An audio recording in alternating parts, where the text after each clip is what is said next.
Well, this is going to be an interesting place. Jericho. And we're going back to chapter 2 of the book of Joshua. Anybody know the Hebrew pronunciation of Joshua? Yeshua. Yeshua. J-E-S-H-U-A. Yeshua. Who else has that name?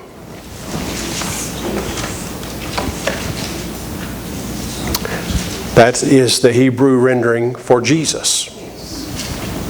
Yeshua. Okay? And it means deliverer.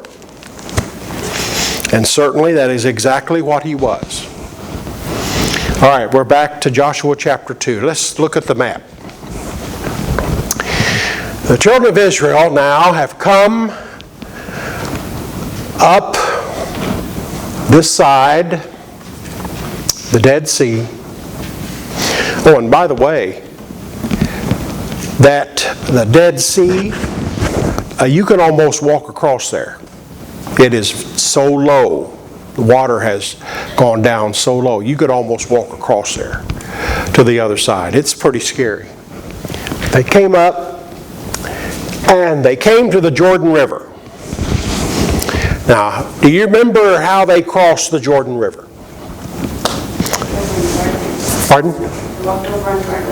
They walked across on dry ground. That is true. Who was in the lead of their crossing? There was the Ark of the Covenant, and it was borne by 4 priests. The proper way, and that was with golden staves through the hoops on each end. And as soon as their feet touched the water, it divided. All right? Now, God instructed them to do something while they were in the bed of that river. What was that? Gather stones. Gather stones for a memorial that God had led them through. Now, where else did they cross on dry ground?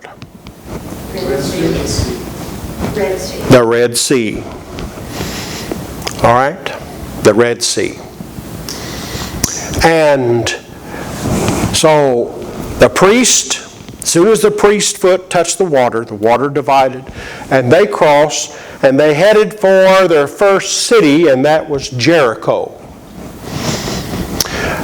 All the cities were designed much like we're going to see Jericho. Okay? Because that was their protection. That was their defense against any intruders. The extreme example we find in Scripture, I think, is the city of Babylon. And it had walls wide enough for, what was that? Was it 4 horses abreast? Pardon? Yeah, it was like 2 chariots, wasn't it? 4 horses. 4 horses abreast could go across the top of the wall. That's pretty wide, isn't it? For them, and they couldn't get through into Babylon, so they diverted the river that went into the city. They diverted it around, and they went up through the riverbed and took the city that way. But here, Jericho, they come to Jericho. Now, most of these people inside these high walls and fenced cities felt pretty safe because there was the gate as entrance into the city was designed to where it could become a killing field. And this is a pretty good example. This wall was 30 feet high. Wide is this building? This one is anywhere between 50 to 60 feet high, at least what I found. So you have the lower city and then you have the main city. So it looked pretty secure, didn't it? And here, the gates. He had 2 sets of gates. So they would place their men so that those gates would become a killing field. Some of the houses were 2 stories high. They would have a living area downstairs and bedrooms upstairs. And who was it that hung out, what was hung out the window? Pardon?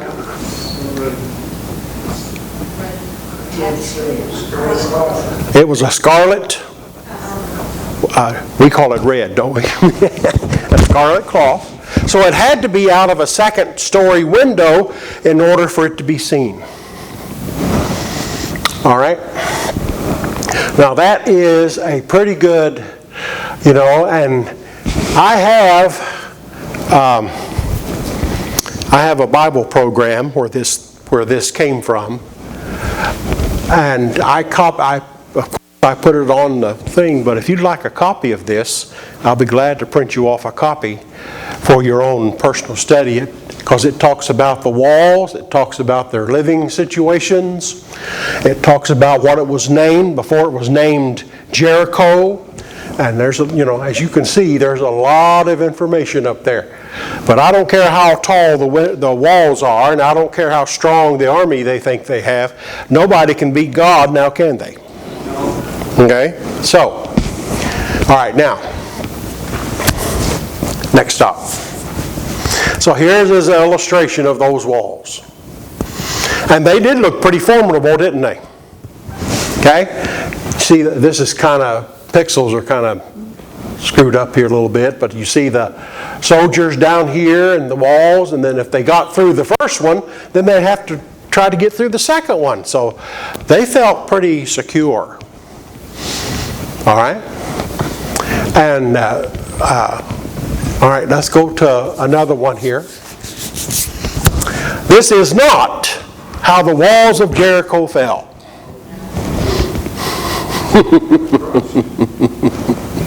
I saw one where a small area was breached on both of them, and then they started going over the rubble to get inside. No, that's not how that was either.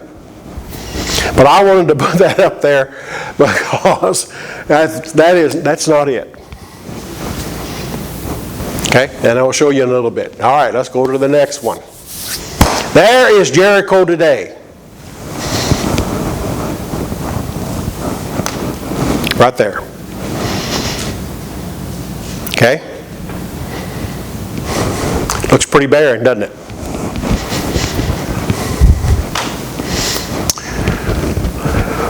When they finally took Jericho, God instructed that they were to take nothing. They were, it belonged to God. What did I say all the time about the first things always belongs to God? That's the first things. So, they were told to take nothing, and it would never be built again. Because now Jericho is out here. All this is a more modern picture, but you can see all the buildings all around there, but there's nothing there. Okay? And wasn't it amazing when they dug those holes down there that they found walls in there? That's because the walls of Jericho went straight down into the ground. Okay? And they were to never do anything with that patch of land. All right, somebody disobeyed. Remember his name? My mother used to say, "You're aching for a bacon." And what did he take? Babylonian garment and some silver. And he hid it in his tent. Now, baby, can you go back up to the map?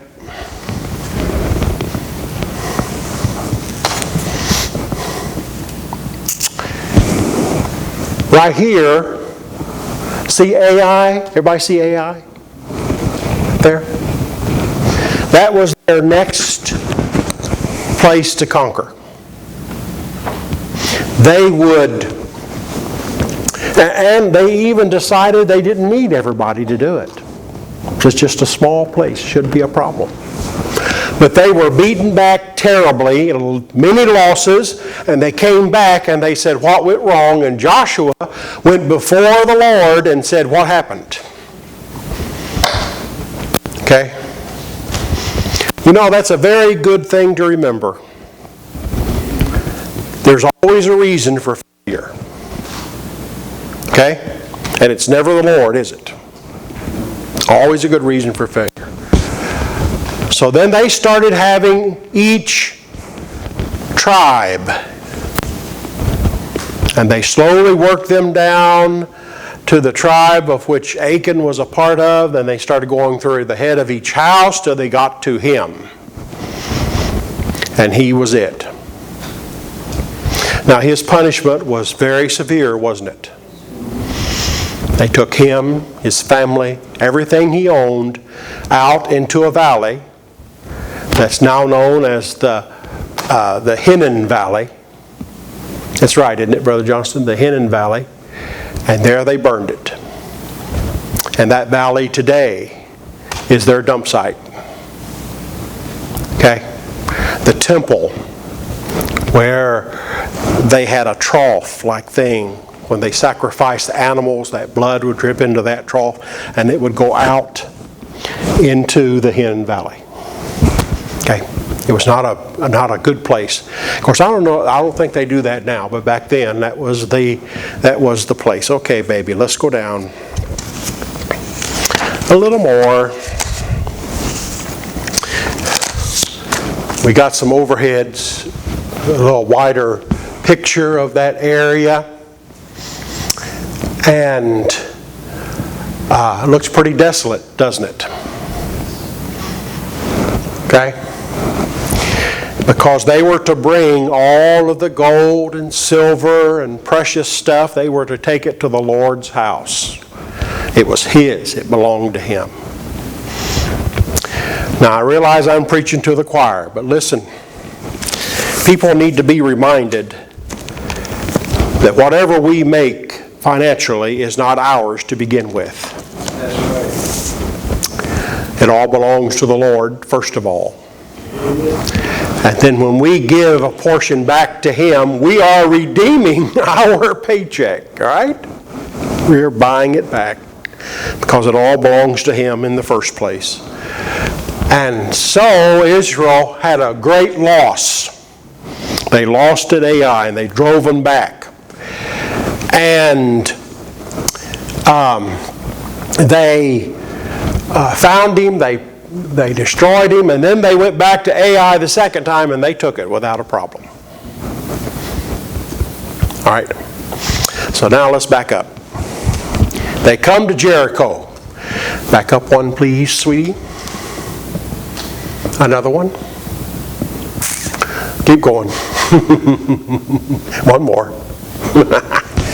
They come to Jericho, very fortified city. What did God tell them to do? You go around the city once a day for 6 days. I imagine the guards posted on these parapets thought they were just absolutely nuts. Okay? But on the seventh day, you're to go around how many times? You know, if you're into Bible numerology, 7 is an interesting number. 7 times, sound the trumpet, shout, and those walls went straight down. Okay. Now I realize that probably, and we would probably be too, if we were in that city and saw those walls going down, well, it's over. They had lost their protection. And whoever was on the wall was at the mercy of the invading army. Okay? Now keep your finger here in Joshua because we're coming back. And let's go to Matthew chapter number 1. Matthew chapter number 1. Let's talk about that Rahab a minute.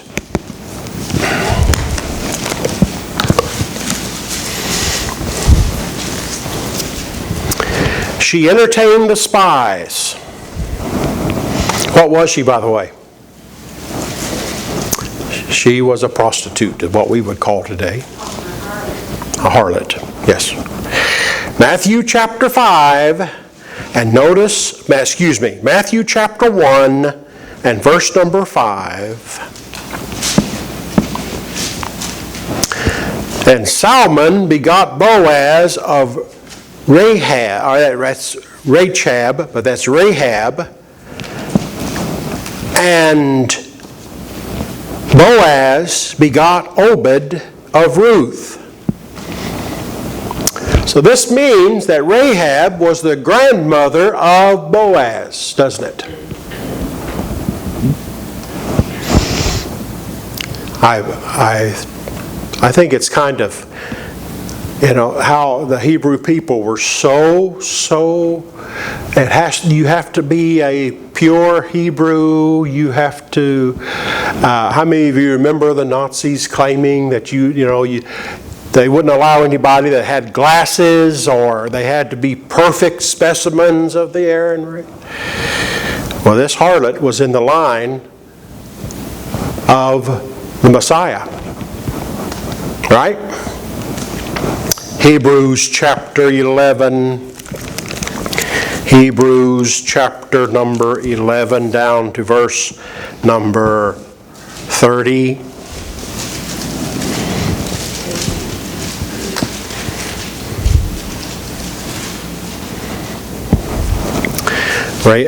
Hebrews 11 verse 30, by faith the walls of Jericho fell down after they were compassed about 7 days. By faith the harlot Rahab perished not with them that believed not, when she had received the spies with peace. Even when the king heard that she was the one that was entertaining them, he called for her and said, "Where are they?" And she made sure they got away. And they promised her, didn't they, that her and her family, her whole family, would be spared, as well as her possessions. Okay? One more stop. Let's go to James. Next book over, James chapter 2, down to verse 25.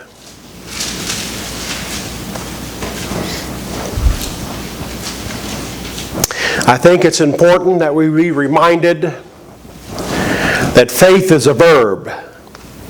That means it's an action word. If a person says they believe, then there should be some actions to show they believe. Simple enough, right? Verse 25, likewise also was not Rahab the harlot justified by works when she had received the messengers and had sent them out another way? For as the body without the spirit is dead, so faith without works is dead also. Okay? Let me take one step up the ladder here. Everybody understands that we are children of God by faith. That's how we become a child of God, is by faith. This book is a book of faith, isn't it? We believe every word, don't we? Because it's God's word. So she believed. She was a believer. And she entertained those spies. And she was spared. And her father's household and all that she had. Joshua 2:14. So everything that Rahab the harlot had was spared. Okay? And all of the inhabitants of the city All the inhabitants and all the spoil of the city were to be destroyed. Only silver and the gold and the vessels of brass and iron were reserved to be put into the treasury of the house of Jehovah. Joshua 6, verse 24. So, those instructions are pretty solid, aren't they? This is how you are to handle this situation. All right, next. Now they've got a thing that you can write across the top of it. But can you see the walls here? You'll go across the top. It took them quite a while to understand that nothing can be built there. Now, I thought that it was Ahaz who had tried to build something there, but it wasn't. It was Hiel, the Bethlehemite, tried to build a fortress there. When the work started, he lost his oldest son, and halfway through, he lost his youngest son. So God was quite serious. Do not mess with that piece of real estate. And they haven't. As you can tell, nothing has ever been built there ever since. But it is an excellent, excellent reminder that we are to obey God's instructions. To disobey brings chastisement. Next one, please. This is Jericho and the walls, and you see how they're down. They just sunk right into the ground. And they walked across the top of them into the city. Okay? Not only the outer walls, but any walls were sunk down into the ground, and they just walked across the top. Now, normally in a battle, the army that's victorious gets the spoils, the silver, gold, slaves, whatever. God said, no, you're to take nothing. You're to destroy everything except those items for the temple, or for the tabernacle. So it was pretty serious stuff. But you can see,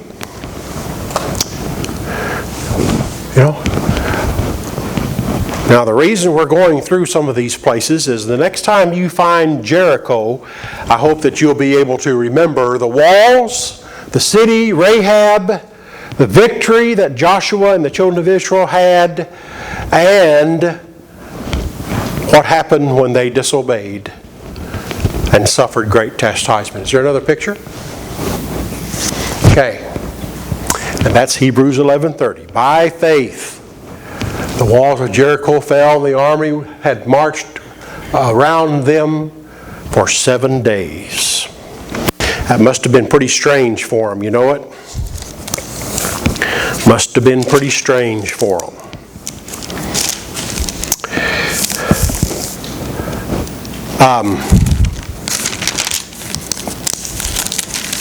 Go to chapter 6 of Joshua with me.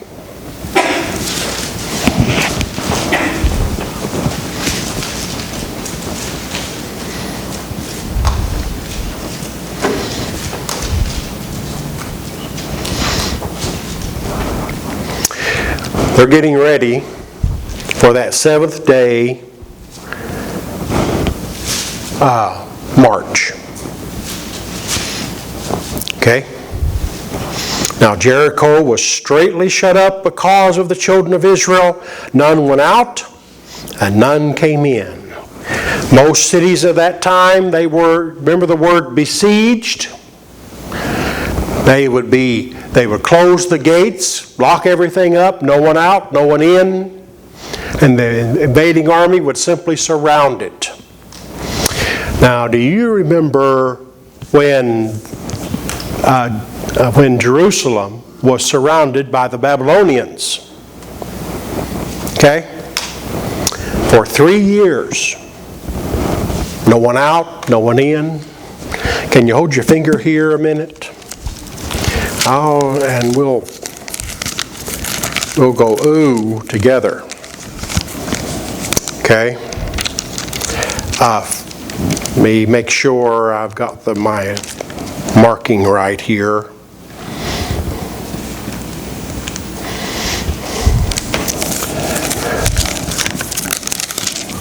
Because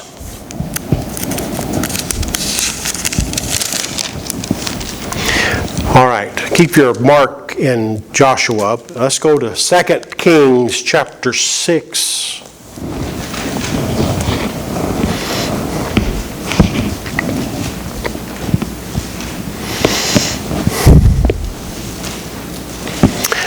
And let's start reading at verse number 25. 2 Kings chapter 6, starting with verse 26.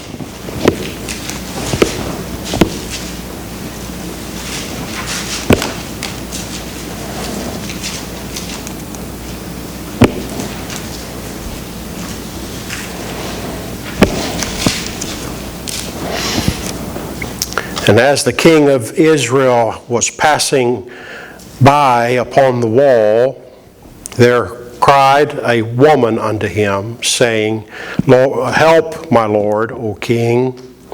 And he said, If the Lord do not help thee, whence shall I help thee? Out of a barn floor, or out of a winepress?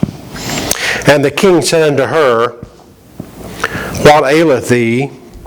And she answered, This woman said unto me, Give thy son, that we may eat him today, and we will eat my son tomorrow.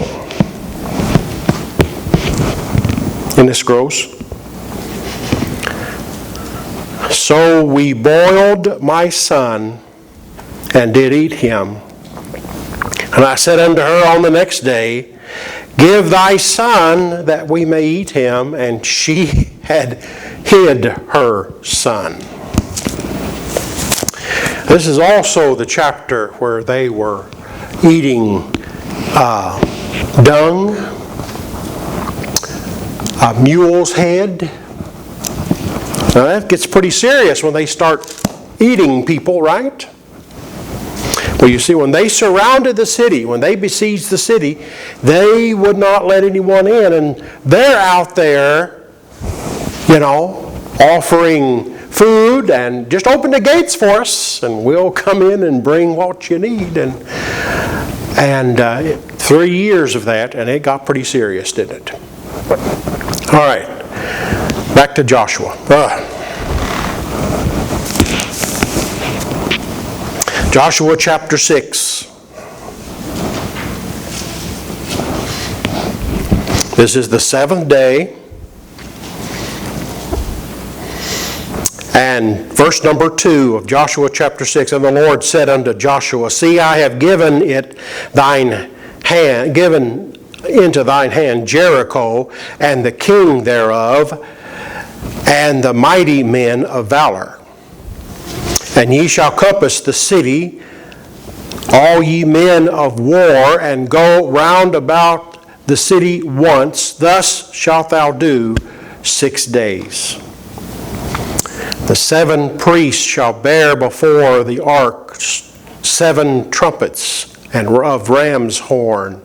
And the 7th day ye shall compass the city 7 times, and the priests shall blow with the trumpets. And it came to pass that when they make a long blast of the ram's horn, and when ye hear the sound of the trumpet, all the people shall shout with a great shout, and the walls of the city shall fall down flat. And the people shall ascend up, every man straight before him. This is why we say that the walls went straight down into the ground.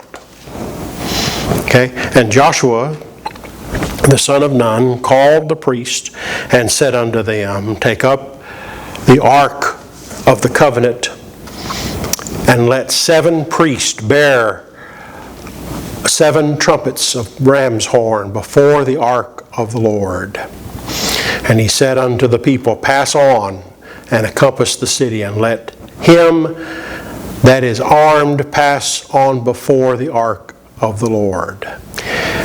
And it came to pass that when Joshua had spoken unto the people, that the 7 priests bearing the 7 trumpets of ram's horns passed on before the Lord, and blew with the trumpets, and the ark of the covenant of the Lord followed them. So this is the reading that tells us that they took 7, made their 7 trips around. That 7th trip, they blew the trumpets and shouted, and the walls came down. This, dear one, is a great reminder of how God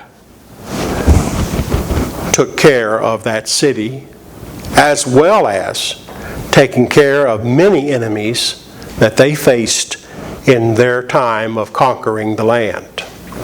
You remember us reading back in Deuteronomy chapter 6, when they got those cities, wells, vineyards, that they did not plant, dig, or grow. He said, Beware lest thou forget the Lord. It was a lush land. It was called a land flowing with milk and honey. It was an exciting place of great provision.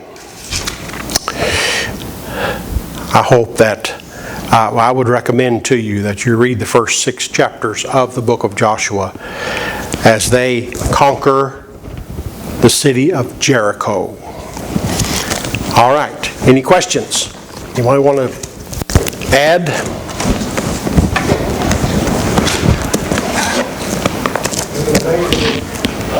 It's amazing to me that Ray made mention that they knew about what God was doing. He was bringing them out of Egypt. Jericho was watching. They were paying strict attention to what was going on. And she said herself that God was working, the God of heaven was working with them. That's what her faith kicked in. Even before they got there.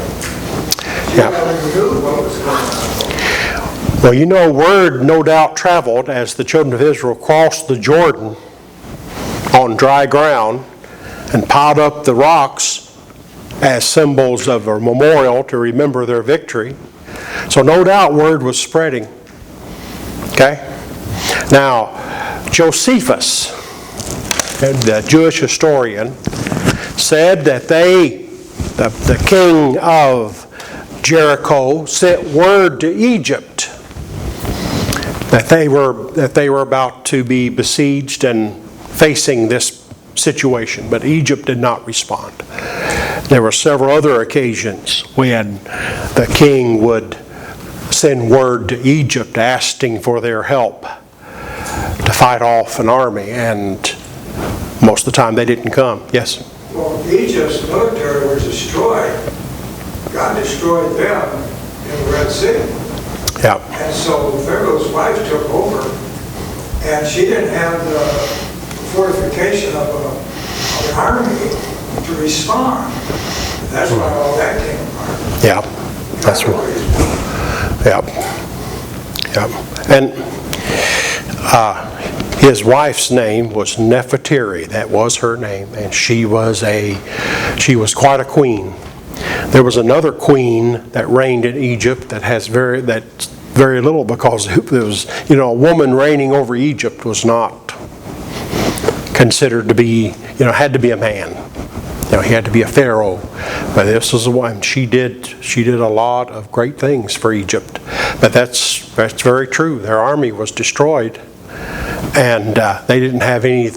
They were probably still working to rebuild, and all the men they lost. Even the Pharaoh they lost. Yeah, he led them right through. That was quite a thing God did. Yeah. And he told them. He said, they won't bother you. Yeah, you won't see him again. That's right. All right, stand with me, please.